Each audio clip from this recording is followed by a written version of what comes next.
est-ce que nous savons tous la signification de Ahl Sunnah wal Jama'a? Les sunnites, c'est qui? Est-ce que le Hanafi, le Shafi'i, le Maliki et le Hanbali, est-ce qu'ils font tous partie de Ahl Sunnah wal Jama'a? Oui ou non? Bien sûr que oui. Bien sûr que oui. Il y a beaucoup de gens, surtout à notre époque, où il y a des gens qui apprennent la religion sur Internet. Ça, il n'y a rien de pire. Il n'y a rien de pire que d'apprendre la religion sur Internet quand on ne sait pas quelles sont les sources. Il y a beaucoup de gens qui considèrent que le fait de suivre un madhab, c'est un signe de perdition. Sachant que le prophète, c'est une parenthèse, mais c'est extrêmement important, sachant que le prophète avait annoncé que telle communauté s'était divisée en 72, 73, et notre communauté se divisera également en un certain nombre de sectes. Alors certains, ils sont d'avis que quand quelqu'un, il reste d'un madhab, il fait, non, ça c'est n'importe quoi. Aqidah, les sunnah wal jama'a, ça comporte toutes les pratiques concernant les furou', les masla. Donc le Shafi'i, le Hanbali, le Hanafi, le Maliki, il fait partie d'Ahl Sunnah wal Jama'a. Deuxième point, une personne qui fait des guna kabira, est-ce qu'il fait partie d'Ahl Sunnah wal Jama'a? Bien sûr que oui. Et ça, c'est la croyance des Khawarij, ce qui existe toujours à notre époque. Ça, c'était une des premières firqa, une des premières sectes à parler de l'islam, les Khawarij, qu'on retrouve aujourd'hui dans certaines régions que je ne citerai pas, sous le nom des takfir. Pour eux, celui qui fait un guna kabira, celui qui fait le zina, ou celui qui fait tel péché, il n'est pas musulman. Donc, c'est bien son halal, je peux prendre. Et ça a causé énormément de fitna. D'accord? Donc, Ahl Sunnah wal Jama'a, quel que soit notre madhab, tout tourne autour du aqidah. Si notre croyance est le même sur les 6 branches de la foi en Allah, ses anges, les prophètes, les livres révélés, le jour de la résurrection et le destin, nous faisons tous partie, Inch'Allah, de Ahl Sunnah wal Jama'a. Alors la croyance de Ahl Sunnah wal Jama'a, comme on a dit, c'est un homme qui fait partie de Ahlul Bayt, il est arabe. Alors, si je suis mauricien, si je suis malgache, maoré, comorien, réunionnais ou français ou je sais quoi, je ne peux pas être Imam Mehdi. Parce que pour être Imam Mehdi, il faut absolument avoir des origines arabes ou alors être carrément arabe. Être Fatimi, comme on avait dit, min awlad al-Hassan, ça c'est le premier point. Deuxième point, concernant le aqidah de Ahl Sunnah wal Jama'a sur Imam Mehdi, que à l'époque de Imam Mehdi, il y aura un degré d'oppression, un degré de zulm sur les musulmans comme jamais on ne l'aura connu. Ça c'est le deuxième point. Et il viendra spécifiquement pour ramener la justice et pour permettre aux musulmans de vivre leur religion de manière convenable. Et ce sera l'âge d'or, ce sera l'âge d'or pour les musulmans, la baraka que les musulmans connaîtront à cette époque sera une baraka, une bénédiction exceptionnelle. Jamais on n'aura trouvé une telle bénédiction si ce n'est à l'époque de Omar ibn Abdul Aziz. Troisième point, Imam Mehdi est un être humain, est un homme ordinaire avec des qualités et des défauts. Le hadith qu'on a vu la dernière fois, Yusli'ullahu fi layla, en une nuit, Allah Ta'ala lui accordera son islah. C'est-à-dire Allah Ta'ala lui accordera la possibilité, les moyens, l'intelligence pour diriger la Ummah. Et certains savants sont d'avis que Allah Ta'ala lui pardonnera la totalité de ses péchés et enlèvera tous ses défauts et lui donnera les qualités qu'il faut pour devenir le qa'id, pour devenir le guide et le sauveur de cette Ummah. Quatrième point, dans Ahl Sunnah wal Jama'a, personne ne sait, personne n'est capable de connaître qui est Imam Mehdi. Ni son papa, ni sa maman, ni lui-même. Si je regarde dans le miroir, il ne va pas dire « Ah, c'est moi Imam Mehdi », jamais. Alors, ni par les kushufat, par les ilham ou je ne sais quoi, personne n'est capable de dire que j'ai rencontré ou j'ai rêvé ou je ne sais quoi. Imam Mehdi, Allah a fait en sorte que ce sera une personnalité cachée.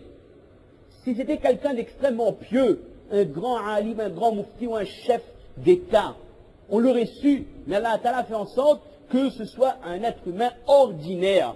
Et en une nuit, Allah lui donne les qualités, c'est-à-dire lundi, je dis ça comme ça, lundi c'est quelqu'un comme vous et moi, enfin un peu mieux que vous et moi j'espère, et mardi il devient un leader, avec les qualités de foi et l'intelligence, la compétence pour diriger pas un pays, par une société, une entreprise, pour diriger le monde musulman, et redonner le izzat aux musulmans. Donc c'est une personnalité cachée, parce que si on savait que Bougla serait Imam Mehdi un jour, ben, tout le monde aurait fait le maximum pour le tuer, pour l'assassiner. sachant quel sera l'essor de l'islam à la venue de Imam Mehdi. Et lorsque viendra le moment où il faudra faire le bay'a, il faudra faire le serment d'allégeance à Imam Mehdi, là, Allah Azza wa Jal donnera la possibilité aux gens de le reconnaître. Et qui sont ces gens qui vont le reconnaître? Ce seront les Makkis, les Ahl Makkah. Les gens de Makkah vont reconnaître cette personne et les gens de Makkah vont le persuader, vont lui dire que c'est toi Imam Mehdi. Mais lui n'acceptera pas cette réalité. Il n'acceptera pas cette nouvelle et on le prendra par la main, on le forcera, on l'amènera près de la Kaaba entre le rukn et le maqam Ibrahim. Là, on l'amènera là, à cet endroit, et les gens feront le serment d'allégeance et ce sera le début du règne de Imam Mehdi. Mais tant que le bay'a ne doit pas être fait le jour, personne ne saura qui est Imam Mehdi. 5e point, Imam Mehdi rétablira la justice et amènera la paix dans ce monde. Et la paix pour tout le monde. 6e point, ça, il faut rechercher un peu de la hadith, le sens, Inch'Allah on le fera.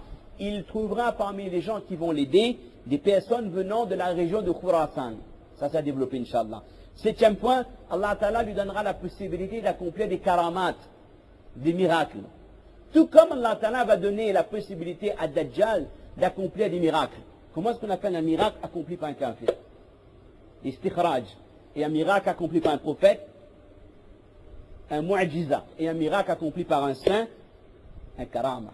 Masha'Allah. Au niveau de nos jeunes, alhamdulillah. Ça fait plaisir. Donc, Imam Mehdi aura la possibilité d'accomplir des miracles comme le fait de faire tomber la pluie à une époque où il y aura une sécheresse de 3 années. 3 années de sécheresse, ce qui n'a jamais existé dans l'histoire de l'humanité. Une année où le tiers des récoltes sera, on ne trouvera plus le tiers des récoltes. La deuxième année, les 2 tiers, et la troisième année, il n'y aura plus rien, plus de culture, rien. Imam Mehdi fera, bi'idhnillah, par la grâce d'Allah, il fera tomber la pluie. Également, Imam Mehdi aura la possibilité de faire pousser les cultures, les récoltes, et amènera la baraka tant sur le plan financier, c'est la solution, on ne dira pas que c'est la solution à la crise, mais tellement Imam Mehdi va amener de l'argent que les hadiths décrivent que les gens iront à la recherche de personnes pour prendre la zakat et ils ne trouveront plus personne pour prendre la zakat.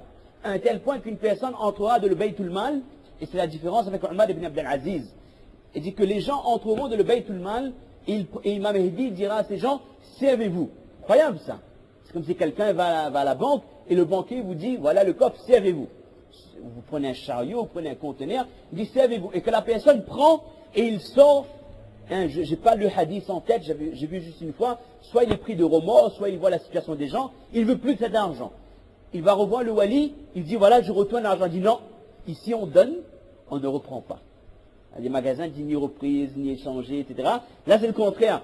Ici, on donne de l'argent, mais on ne reprend pas. Ça, c'est pas des blagues, ça.